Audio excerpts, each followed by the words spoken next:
Welcome students. Today we are going to see the topic Law of Motion Unit 3. Each and every object in the universe interacts with every other object. The cool breeze interact with the tree. The tree interact with the earth. In fact, all spaces interact with nature. We not only interact with nature but also try to understand and explain natural phenomena scientifically. In the history of mankind, the most curiosity question is how things move and why things move. About 2500 years ago, a famous philosopher Aristotle said that force causes motion. This statement based on common sense, but any scientific answer cannot be based on common sense. It must be endorsed with quantitative experimental proof. In the 15th century, Galileo changed Aristotle's idea by doing a series of experiments. He said that force is not required to maintain motion. When a ball rolls from the top of an inclined plane to its bottom, after reaching the ground, it moves some distance and continues to move on another inclined plane of same angle of inclination. By increasing the smoothness of both inclined planes, the ball reached almost the same height from where it was released L1 in the second plane L2. The motion of the ball is then absorbed by varying the angle of inclined plane. Second plane keep the same smoothness. If the angle of inclination is reduced, the ball travels longer distance in the second plane to reach the same height. When the angle of inclination is made zero, the ball moves forever in the horizontal direction. If the Aristotle idea were true, the ball would not have moved in the second plane even if its smoothness is made maximum, since no force acts on it in the horizontal direction. Force is not required to maintain the motion by Galileo experiment. An object can be in motion even without a force acting on it. Aristotle coupled the motion and force, while Galileo decoupled the motion and force. In our everyday life, we observe that effort is required to put a stationary object into motion or to stop a moving object. Have you ever wondered if a ball kicked on the ground would keep moving forever or after some time would naturally stop moving? The ball will continue to move unless an object of force stops it. Here comes Newton's first law, which states a body continues to be in its state of rest or of uniform motion unless acted upon by an unbalanced external force. To understand Newton's first law, you need to understand what unbalanced force is. If you have seen a game of tug of war, you would have seen two teams pulling a rope in opposite directions. If the rope doesn't move, the forces applied by the teams are balanced forces as they are of equal magnitude in opposite direction. If one of the team applies greater force, it pulls the other team in the rope towards their side. In this case, the forces are unbalanced as the two forces are of unequal magnitudes in the opposite directions. If one of the team lets go of the rope, the opposite team falls backwards. This tendency to fall backwards despite letting go of the rope is due to inertia. That is, if an object is at rest, it tends to remain at rest, and if it is in motion, it tends to stay in motion. This property of an object is called its inertia.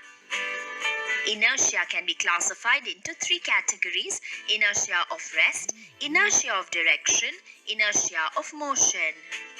Certain experiences that we have while traveling in a bus can be explained on the basis of the law of inertia.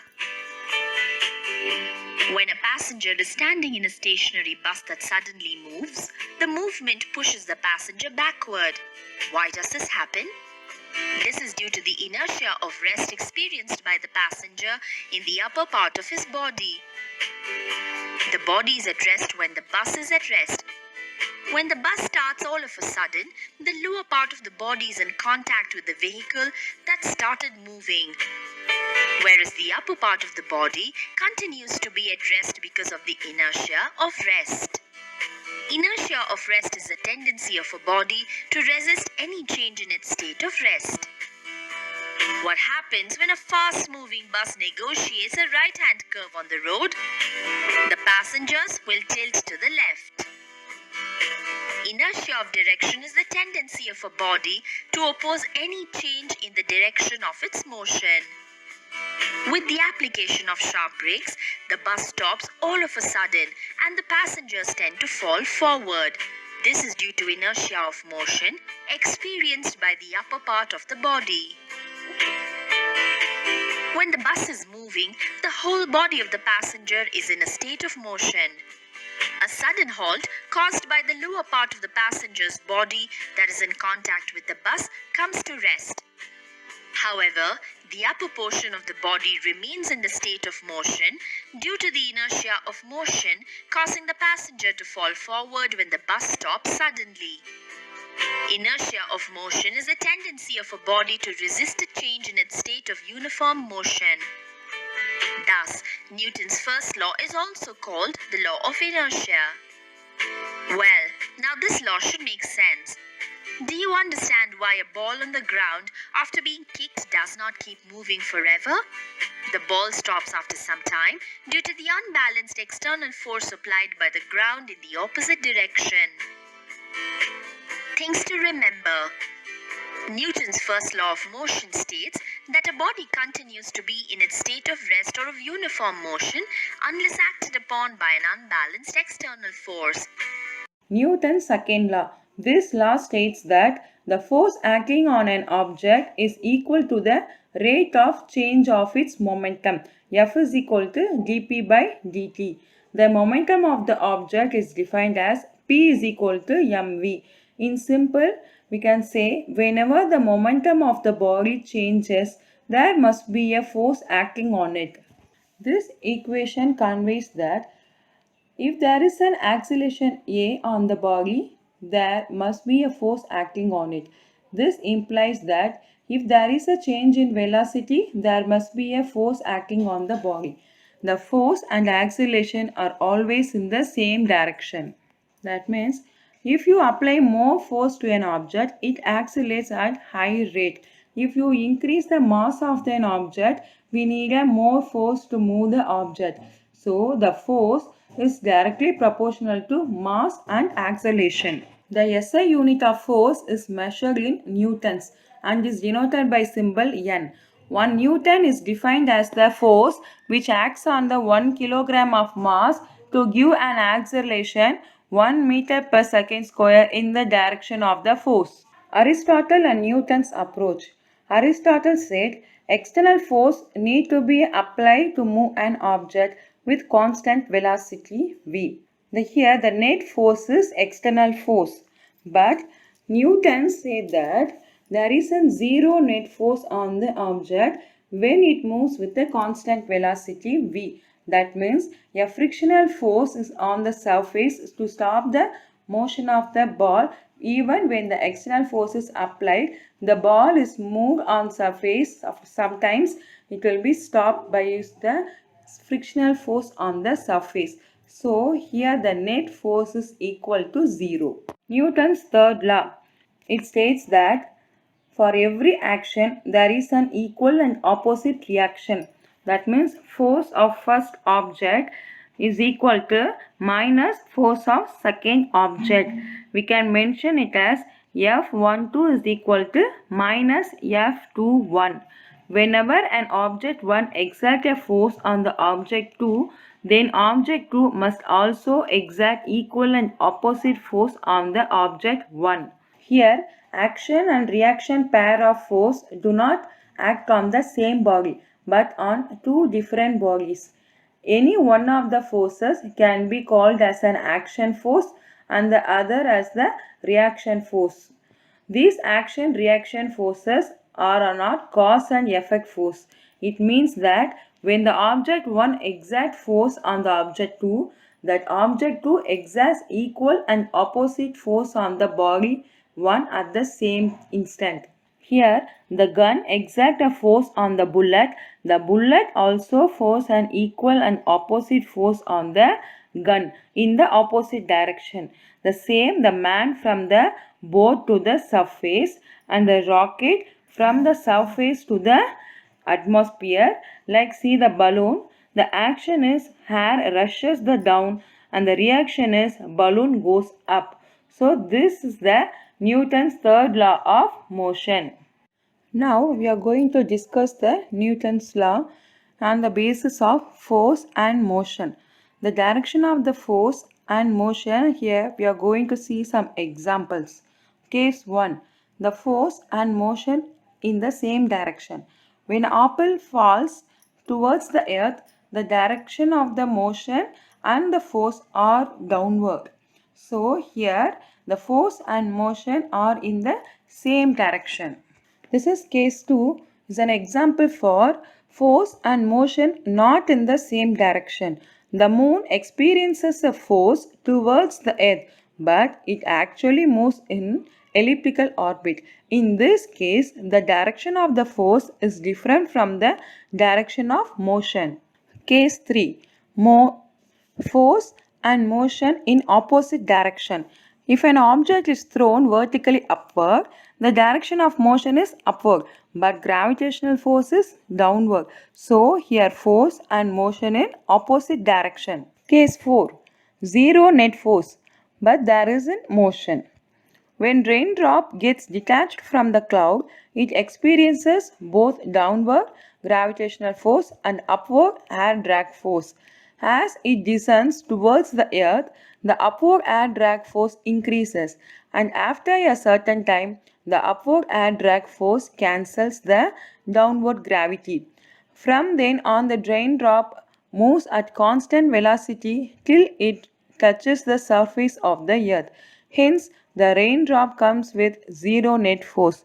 Therefore, with zero acceleration but with non-zero terminal velocity.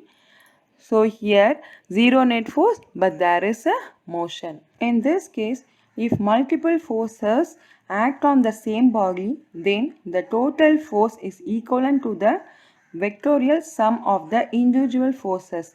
There, net force provides the acceleration. See in this case, bow and arrow.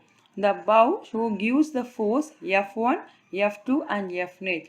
So the vector additions of the F1, F2 and F net. By using Newton's second law for this case, F net is equal to ma. The direction of acceleration is in the direction of net force on the arrow. Applications of Newton's law. First application is free body diagram. It's a simple tool to analyze the motion of the object using Newton's law. The following systematic steps are followed to draw the free body diagram. First, identify the force acting on the object. Represent the object as a point. Draw the vector representation, the forces acting on the object. That means the direction of the force. When we draw the free body diagram for an object or a system, the force exerted by the object should not be included in the free body diagram. So let us see one example. Here a book is placed on the table. Now we have to find what are the forces acting on the book and what are the forces exerted by the book and draw the free diagram for the book. Here two forces acting on the book. One is gravitational force and another one is normal contact force, that is N, exerted by the surface of the table on the book. It acts upwards. So the object here is represented as a point book, and then the normal contact force in upward direction and the gravitational force in downward direction. So this is the free body diagram. Particles moving in an inclined plane. That means an object placed on a surface, frictionless surface, inclined at an angle theta. The forces acting on it decides the acceleration of the object, speed of the object when it reaches the bottom. The force acting on the object is downwards gravitational force mg, normal force perpendicular to inclined surface n. So this is the mass m, placed at an inclined plane. That angle is ABC. At C, the angle is theta. The gravitational force mg is resolved parallel component mg sin theta along the inclined plane and perpendicular component mg cos theta perpendicular to the inclined surface. Note that the angle made by the gravitational force mg with the perpendicular to the surface is equal to the angle of inclination theta. Now we have two directions x and y. In y direction, we have n and mg cos theta. N in the positive y and mg cos theta in negative y. So here there is no motion in the y direction. So we can apply the Newton's second law in the direction y. We know that in direction y, positive y means plus nj, negative y means minus mg cos theta j is equal to 0 because there is no acceleration, there is no motion of the object in y direction. So we can write the equation in the form of n is equal to mg cos theta. In x direction, we have mg sin theta and m. Here this force is the F is equal to ma. So the object slides with an acceleration along the x direction. We can write the equation mg sin theta I is equal to mai. Now by comparing these two equations, we can write ma is equal to mg sin theta. Now we can write the acceleration of the object in x direction. We wrote it as a is equal to g sin theta. See in this diagram the triangle ABC. Inside the triangle we know that angle is equal to 180 degree. The sum of the triangle inside is equal to 180 degree. So 90 degree plus theta 1 is equal to 180. If you rewrite this equation so that you will get theta 1 is equal to 180 minus 90 minus theta is equal to 90 degree minus theta. But from the figure we know that theta 1 and theta 2, so this is perpendicular. EAD is 90 degree. So we can write angle theta 1 and theta 2 is equal to 90 degree.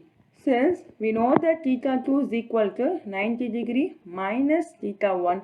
Now substitute value theta 1 here. You will get theta 2 is equal to theta. That means this angle is equal to this angle. This theta 2 is equal to theta.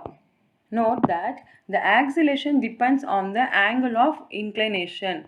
That means if the angle is in 90 degree, that is the inclined plane, here we have saw this is the inclined plane angle. But this angle is in 90 degree means that object falls down.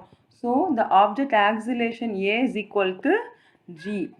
Here we know that this is the equation of motion. We know that here initial velocity is equal to 0 and instead of A you can substitute G. Now if you solve this equation you will get V is equal to root of 2sg sin theta. So this is the speed when the object reaches the bottom. Two bodies in contact on an horizontal surface. Consider two blocks of masses m1 and m2. m1 is greater than m2, kept in contact with each other on a smooth horizontal frictionless surface. When we apply the force as it into the motion with the acceleration a. By Newton's law, we know that F is equal to m into a. Here we are using two different mass. One is m1 and another one is m2. So this is equal to m. If you apply this equation in F, so now F is equal to m1 plus m2 into a. From this equation, you can find the value of acceleration. So now the acceleration is equal to F divided by m1 plus m2. The force exerted by the block M1 and M2 due to its motion is called force of contact F21.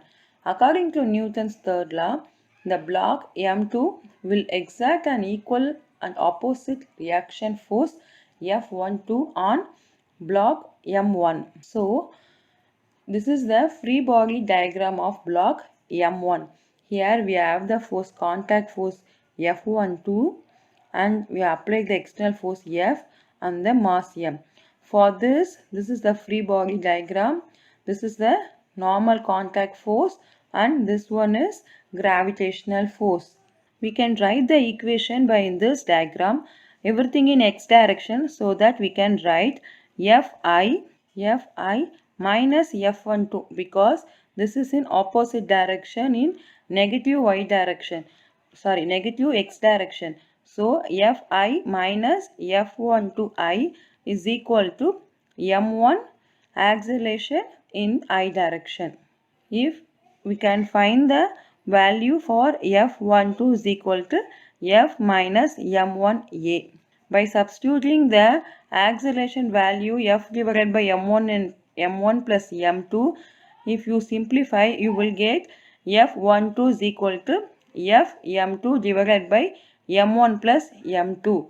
This shows the magnitude of contact force depends on the mass M2 which provides the reaction force. This force is acting along the negative x direction. So that equation we can write F12 is equal to minus Fm2 divided by M1 plus M2 in I direction. This is free body diagram of mass 2. Here there is no external force, only the contact force F21 and the normal force, then gravitational force mg. So this is the free body diagram of block 2. Now applies Newton's second law for mass F21 is equal to m2a.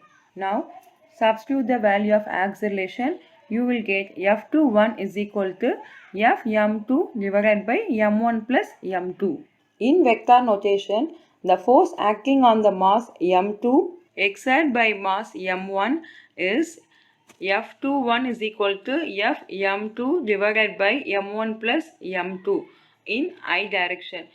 So, it's confirmed that Newton's third law, both contact force in equal but in opposite direction. Motion of connected bodies. When an object are connected by a string and a force is applied either vertically or horizontally or on an inclined plane, it produces a tension T in the string which affects the acceleration to an extent. Now consider motion of two bodies connected by a string. We have to find the acceleration. Here M1 is greater than M2. The blue block is M1 and the small block is M2. The mass of the M1 is greater than M2, so it's pulling down, so the downward acceleration is there. We have to find the acceleration of system and the tension in the string when the pulley at rest. Now we are going to draw the diagram for free body diagram for a string. Here the M1 is greater than M2. The mass of the M1 is greater than M2. They are connected by a string through the pulley. For M1, gravitational force in down direction, so M1 G, but the tension in up direction, that is T. The tension T is same throughout the string. Now the M2 gravitational force M2 is G, M2 G. Here the acceleration in downward direction for M1, so the downward direction A, and for M2 the acceleration is upward direction. Both the acceleration are same due to the gravitation. Now let us write the equation. For m1 we have to write the equation which is along the direction of acceleration. So m1a, the tension T is opposite to acceleration, so minus T is equal to m1a. For second equation, the tension for mass 2 T minus m2g, because the direction is along the T, so T minus m2g is equal to m2a. By solving this equation, you can find the acceleration value m1 minus m2 divided by m1 plus m2 into g. By substituting this acceleration in any of the equation, you can find the tension T is equal to 2 into m1 m2 divided by m1 plus m2 into g. So we can find the acceleration of the system and the tension of the string when the pulley is at rest. This is the vertical motion. Next, we are going to see in case of horizontal motion. Here M2 is kept at, that is capital M, on the horizontal table and mass M is hanging through the same pulley as shown in this figure. Assume there is no friction on the surface. The blocks are connected to the unstretchable string. If M moves an acceleration downward, then capital M also moves with the same acceleration horizontally. The force acting on capital M are downward directional force, upward normal force and horizontal tension T. But the force acting on the small m, that is downward gravitational force, and the tension T acting upward. Now we can draw the diagram for this. First, that is first mass, that is capital 1, they are connected with the pulley through the string with the mass m, that is small m. To make the difference, the horizontal mass we named as a capital M and then downward mass, that is small m. For that gravitational mg and then tension T. For horizontal we have the contact force N, normal to the mass. Here the acceleration for downward is downward direction and the capital mass in the horizontal direction. Now we can write the equation. Acceleration due to downwards, so mg is positive and t is then opposite direction, so we write minus t is equal to ma. This is equation 1. Now for horizontal, T tension T only the horizontal direction along with the acceleration. So T is equal to ma. This is equation 2. By solving this equation, you can write mg is equal to capital M plus m into a. So by this we can find the acceleration value m divided by m plus m. By substituting this acceleration value in any of one equation, we can find the tension. That is T is equal to capital M into mg divided by capital M plus m. So we can rewrite this equation. T is equal to capital M small m divided by capital M plus small m into g. This is the acceleration and tension value. Just note it down that acceleration is downward in the mass m and the acceleration is in horizontal in the capital mass M. Comparing both cases, it is clearly that tension in the string for horizontal motion is half of the tension for vertical motion from the same set of masses and string. This result has an important application in industries. The ropes used in the conveyor belts horizontal motion work for longer duration. Lamins theorem.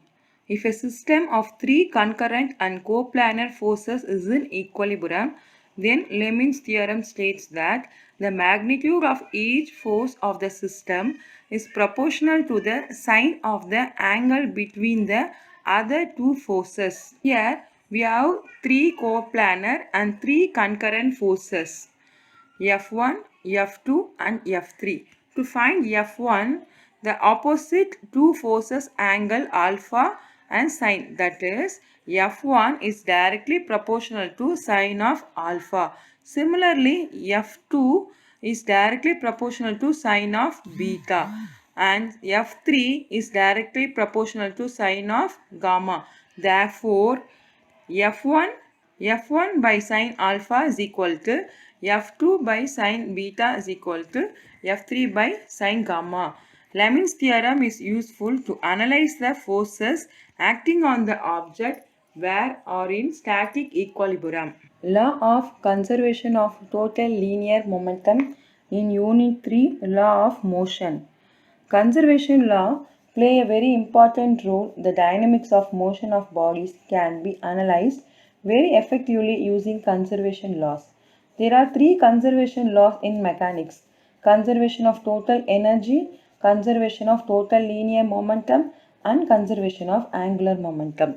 Now we are going to see law of conservation of total linear momentum by combining Newton's second law and third law. By Newton's third law, we know that when two particles interact with each other, they exert equal and opposite force on each other. The particle 1 exerts forces F12 on particle 2, and particle 2 exerts an exactly equal and opposite force on particle 1, that is F21. By momentum, in terms of momentum of particles, the force on each particle can be written as P1 is the momentum of particle 1, which changes due to the force F21 exerted by the particles 2. Further, P2 is the momentum of particle 2. This changes due to F21 exerted by the particle 1. So, by Newton's third law, we can write the equation like force is F21 is equal to minus F12. That means both are equal and opposite in direction. Same way, the momentum of particles by Newton's second law, force is the impact of impulse or impact of momentum with respect to the time. So we can write F12 is equal to dp1 divided by dt and F21 is equal to dp2 divided by dt. Here P1 is the momentum of particles. Now substitute the second law equation in third law. You will get dp1 divided by dt is equal to minus dp2 divided by dt. By solving this equation, you will get the total linear momentum. That is P1 and P2 are momentum. If you add this, you can get the total linear momentum, that is always constant vector. So, by this equation, P1 and P2 are also called as linear momentum and total linear momentum of two particles. So, here in this condition, there is no external force acting on the system. This particle 1 and particle 2 we are considering as a one system. The P total is always a constant vector. In other words, we can say the total linear momentum of a system is conserved in time. Here, the word conserve means P1 and P2 can vary in such a way that P1 plus P2 is a constant vector. The forces F12 and F21 are called internal forces of the system. That means particle 1 and particle 2 are called as a system, means the force exerted by the particles 1 and particle 2, that is F12 and F21, are also called as internal forces of the system. When there is no external force acting on the two particles from outside. In such a case, the total linear momentum of the system is constant vector. Now, let us see the example for law of conservation of total linear momentum. For example, consider the firing of a gun. Here the system is gun and bullet. Initially, the gun and bullet at rest. Hence, the total linear momentum of the system is 0. The momentum of P1 be the momentum of the bullet and the P2 the momentum of the gun before firing. Since initially both are at rest, P1 is equal to 0 and P2 is equal to 0. So, the total linear momentum P1 plus P2 is equal to 0. According to the law of conservation of linear momentum, when the gun is fired, a force is exerted by the gun on the bullet in forward direction. So, the bullet starting position here, it's moved to the final position from here to this change in the position in forward direction. Because of the force exerted by the gun, the bullet moves forward direction. Now the force exerted by the bullet to the gun, so the direction of the gun will backward in opposite direction, that is P2. The change in momentum we named as a P2. Initially rest is P2. Now it reached P2 dash. For bullet it's a P1 dash. Now, the momentum of the bullet changes from P1 to P dash. To conserve the total linear momentum of the system, the momentum of the gun must also change from P2 to P dash. Due to the conservation of linear momentum, P1 dash and P2 dash is also equal to 0. It implies that P1 dash is equal to minus P2 dash. According to Newton's third law, it is both are in equal and opposite direction. That means gun in backward direction and the bullet in forward direction. This is the reason after firing the gun suddenly moves backward with the momentum minus P2 dash. It is called recoil momentum.